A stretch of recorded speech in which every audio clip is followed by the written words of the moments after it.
om my lewe weer oor te gee aan Jesus.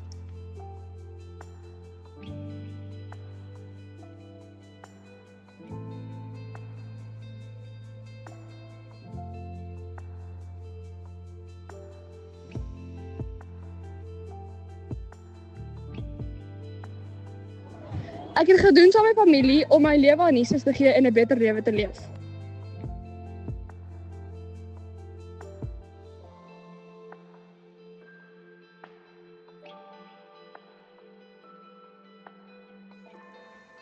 Ek het myself laat doop om my geloof openlik en eerlik te wys en my hart aan God toe te wy.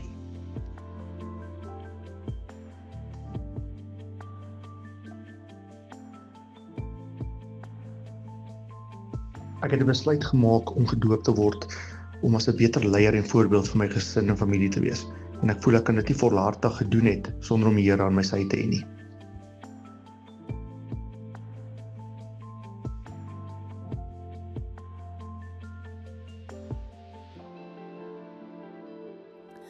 I want to be baptized because I know I have drifted away from God, and the enemy is very good at distracting us, especially when we are weak. And I, unfortunately, allowed that to happen. I want to be a stronger woman of God and a stronger wife, so I can protect and cover my family in faith. I know I have strayed, but I'm coming back, humbled, committed, and stronger than ever. Rede hoekom ek gedoop is.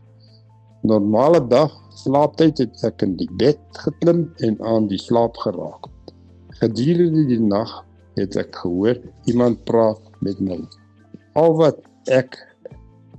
ek in 'n diepe slaap. Die stem wat ek gehoor het met my gepraat en my meegedeel dat hy of sy baie tevrede is met my goddelike kant van die lewe en dat hy of sy wil hê ek moet my laat doop.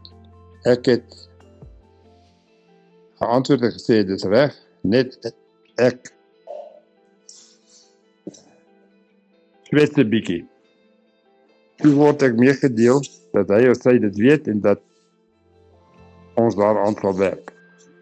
Die oggend toe ek opstaan, het ek my kleindogter meegedeel dat ek my wil laat doop.